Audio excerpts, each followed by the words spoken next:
ఎక్కడికి వెళ్ళినా నన్ను చూస్తే పుష్ప. ఈ మాట నేను ఎందుకు చెప్తున్నానంటే, నేను ఫస్ట్ హైదరాబాద్ వచ్చినప్పుడు విలన్గా చెయ్యాలని బాజీగర్లో డర్లో షారుఖ్ ఖాన్ ఆ బ్లడ్ నోట్లో వేసుకున్న పోజులన్నీ పెట్టి దిల్సుఖ్నగర్ స్టూడియోలో ఫోటోలు దిగాను, కత్తెది పట్టుకుని.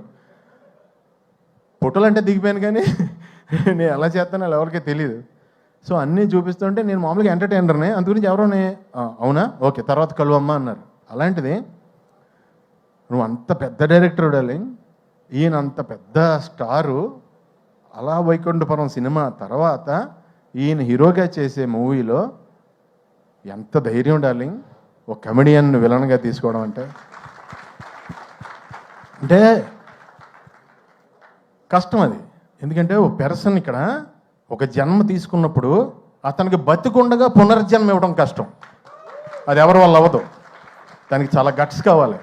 దాన్ని అంత స్టార్ అయ్యుండి ఆయన సపోర్ట్ చేసి నమ్మి సీన్ చేస్తున్నప్పుడు ఫస్ట్ డే వచ్చానండి, నిజం చెప్తున్నా.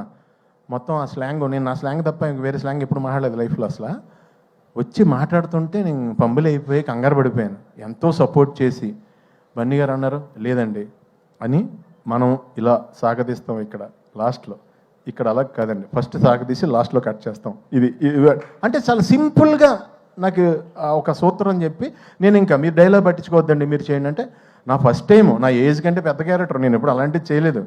సో నెతుక్కుంటూ నాకు నిజంగా డార్లింగ్ ఈ రోజునే నిజం చెప్తున్నాను, తమిళ్, కన్నడ, మలయాళం అందరూ టూ మచ్ ఆఫ్ రెస్పెక్ట్ ఇచ్చి చాలా మంచి క్యారెక్టర్లు ఇచ్చి నువ్వు ఇచ్చిన పునర్జన్మ జెండా వాళ్ళందరూ కూడా కంటిన్యూ చేస్తున్నారు. చాలా చాలా చాలా థ్యాంక్స్.